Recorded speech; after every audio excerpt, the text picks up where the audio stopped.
Hello everyone, Miss Carol here. Thank you so much for joining me today. I hope you're learning a lot. I know I am, as I'm studying deeply into all these kings of Judah and Israel. Let's just do a little bit of a review. If you remember last week we learned about two kings of Judah, the southern kingdom, King Hezekiah and King Josiah. And Josiah was another one of the child kings that became a king when he was 8 years old. Now, interestingly enough, both Hezekiah and Josiah were very good. They were very good men. They loved the Lord. They worshiped the Lord, and they brought the people back to the Lord. But their fathers, both of their fathers, were wicked and led the people into idol worship. But they didn't follow in the ways of their fathers, neither one of them. They both loved the Lord and did what they could. They destroyed the idols that their fathers had brought in, and they caused the people to become faithful to God again. They took out idols that had been brought into God's temple, and they set the priests up again, and they started celebrating the Passover again. So both of those kings were very, very good kings. Altogether, we know that there were 20 kings over the southern kingdom of Judah. And of those 20 kings, only 8 of them were good and only worshiped God. 8 out of 20 is not very good, is it? However, they were all descendants of David. If you remember, the first king over the southern kingdom was Rehoboam, who was the son of Solomon. And so they were all those kings in the south were descendants of David. God had promised David, you'll always have someone on the throne that's your descendant. In the north, however, remember Jeroboam just came in and made himself king over the northern kingdom, with 2 tribes then in the south under Rehoboam, Judah and Benjamin, and the other 10 tribes in the north under Jeroboam. And Jeroboam was wicked. Right off the bat, remember, he built those 2 golden calves and told the people they didn't need to go back to Jerusalem to worship God. They could just worship these idols. It's the same thing. And he led the northern kingdom into terrible idolatry worship. So we know that the 7th king of Israel, and by the way, there were also 20 kings in the northern kingdom as well. Sad thing is, all 20 of them were wicked kings. Now, Omri was the 7th king, because after Jeroboam had died, someone else had so on and so forth, until now it's the 7th king. His name is Omri. Now, he built the capital of the northern kingdom on a hill that he had bought, and he named that hill Samaria. And that's where he put his palace and so forth. So that became the capital city of the northern kingdom. Let me show you just where that would be. So here you see we have Judah here in the south. We have Israel here in the north. And the southern kingdom was based in Jerusalem. That's where the king was, in the temple. And in the north now, because King Omri bought this hill, he put his capital there, so it's in Samaria now. So that's the northern kingdom there.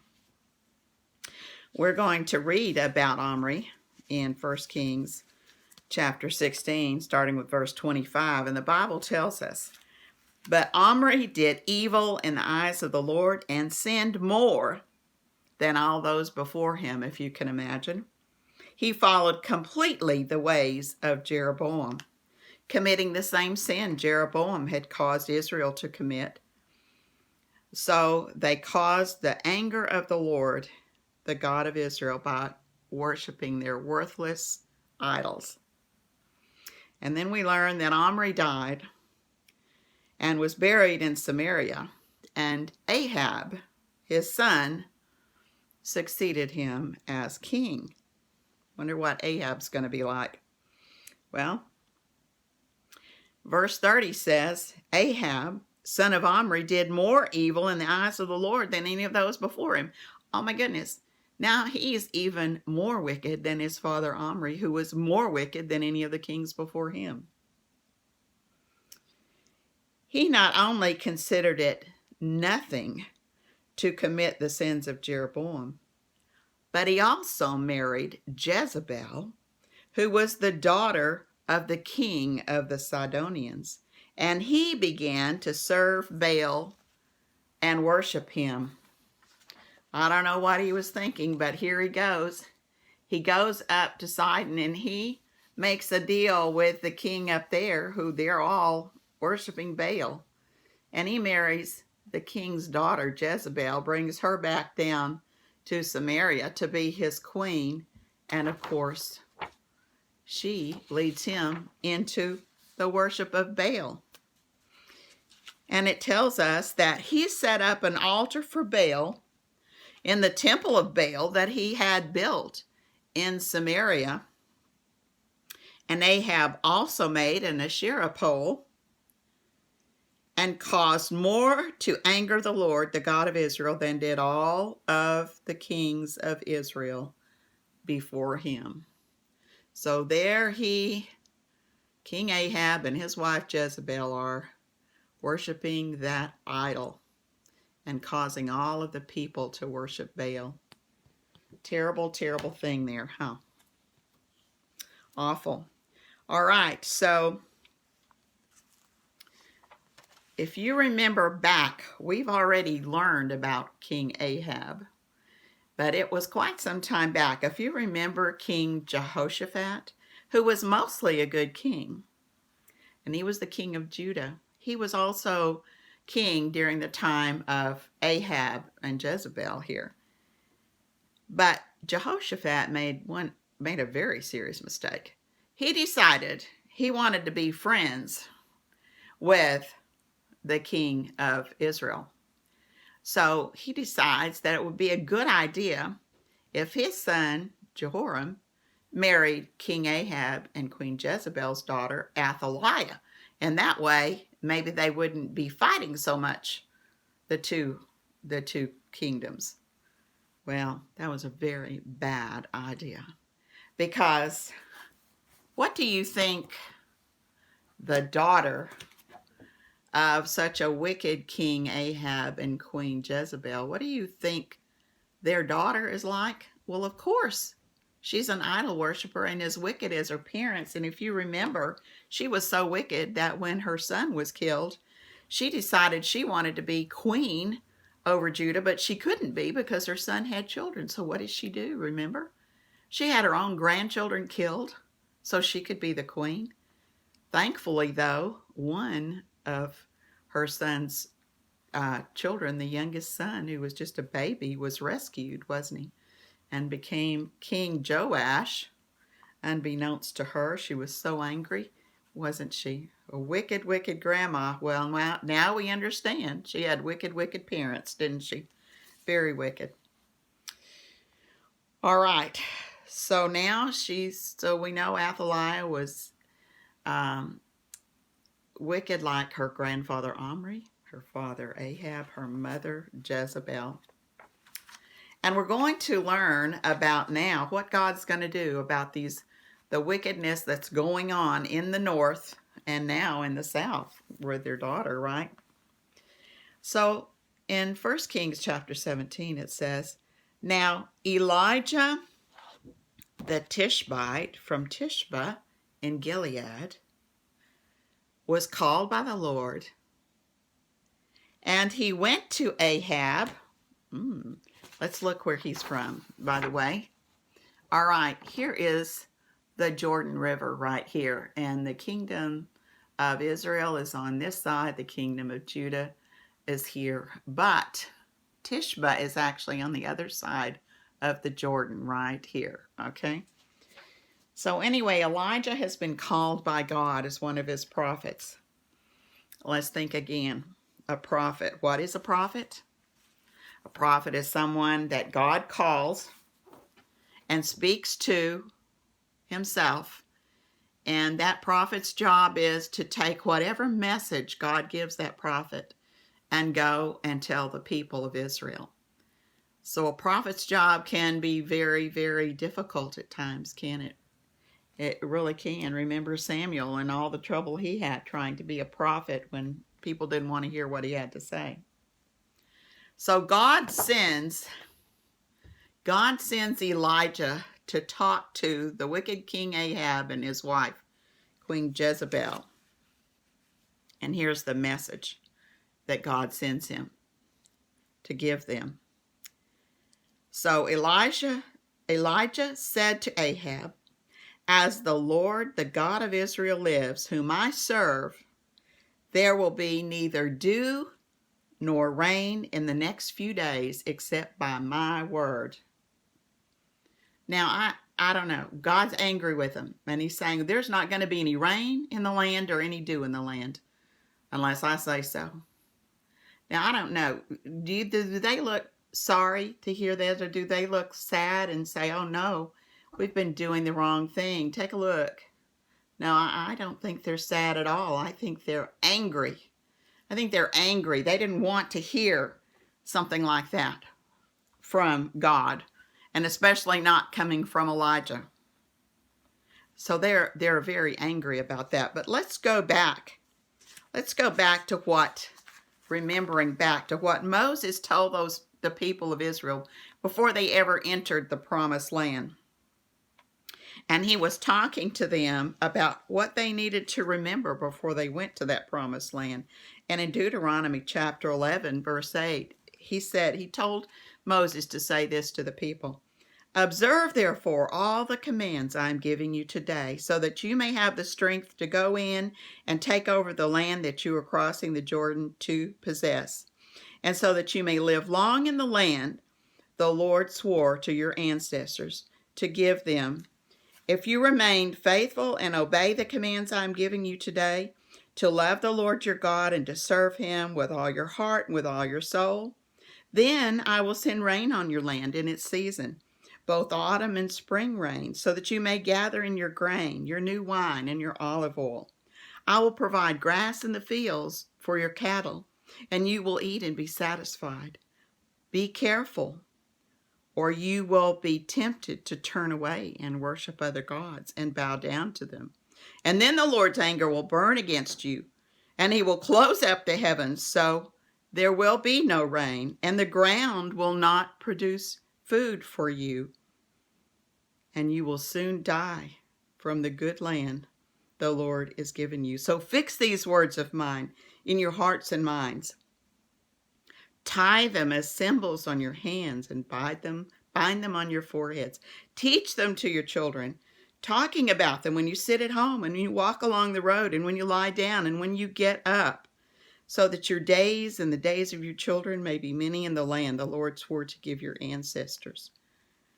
So God had already warned them, hadn't he? He had already said, now, when you get into that promised land, you need to remember that I, the Lord, am God, and don't worship the idols of these people around you. But they did, didn't they? So now we understand why God says, I'm closing up heavens, there will be no more rain, because of the wickedness and the disobedience of the people and the way King Ahab and Queen Jezebel had led them. So they had certainly been warned. But you know what? Like I said, they're not sorry. You know what they want to do? They want to kill Elijah. They think that's going to fix everything. We're just going to kill Elijah. So we read in 1 Kings, back in chapter 17 again. Then the word of the Lord came to Elijah. Leave here and turn eastward. Hide in the Kerith ravine, east of the Jordan. You will drink from the brook I have directed the ravens to supply you with food there. All right, so God's saying you need to get away because they're going to try to kill you. They're angry with you because you gave them my message. And so he's here. Elijah's here talking to King Ahab and Queen Jezebel. God says, leave. cross over the Jordan River, go to the east, go up here to the Kerith Ravine. It's like a huge gully or canyon.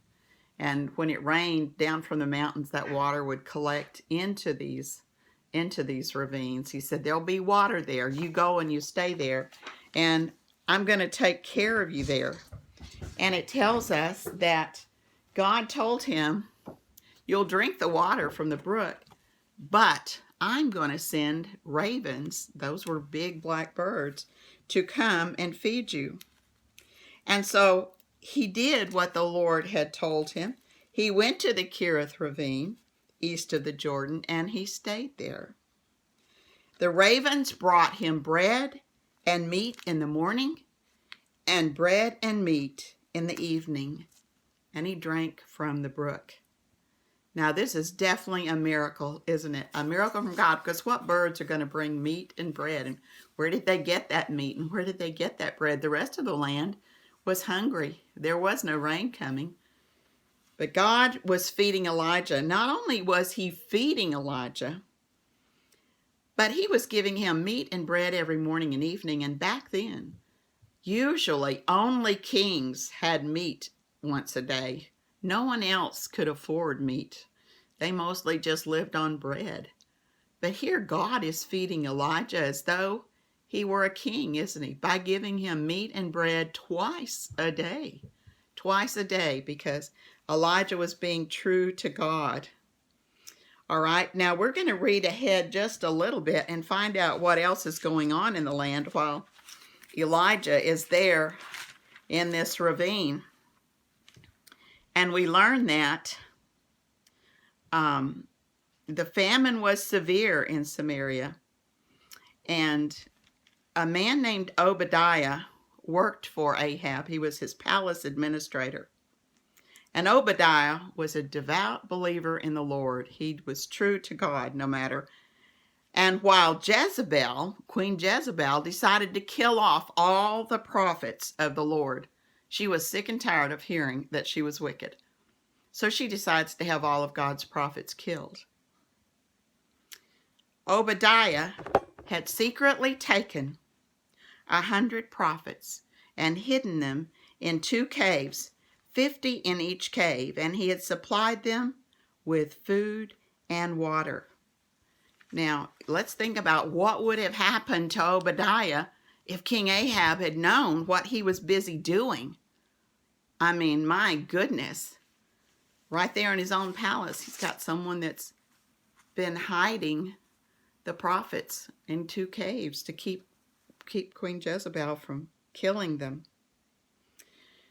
So, thankfully, God did provide Obadiah to at least save some of his prophets. Now, let's read in verse 7.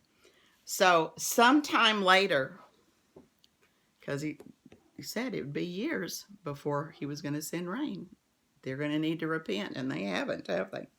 Sometime later, that brook dried up. There was no more water because there had been no rain in the land.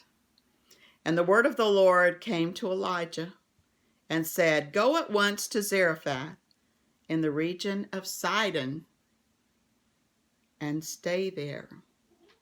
In the region of Sidon. Wait a minute. Let's go back and think a minute. Sidon. Oh, dear. That's up there where Queen Jezebel's from. That's where her father is king. That's where all the idol worshipers are. And there's the town of Zarephath. God's saying, go up there. Go up there. I have work for you to do up there. Well, my goodness. It's scary enough to be down here where the king and queen are trying to kill all God's prophets. But now he's going to go up into enemy territory? What is God thinking? What does God have planned? Well, you're going to be very surprised to learn why God sends Elijah up there. But I can't wait to find that out next week. All right, today, got 2 take-homes for you that you can have Mom or Dad print out for you. And there's Elijah being fed by the ravens. Here is a word search, and these are the kings of Israel.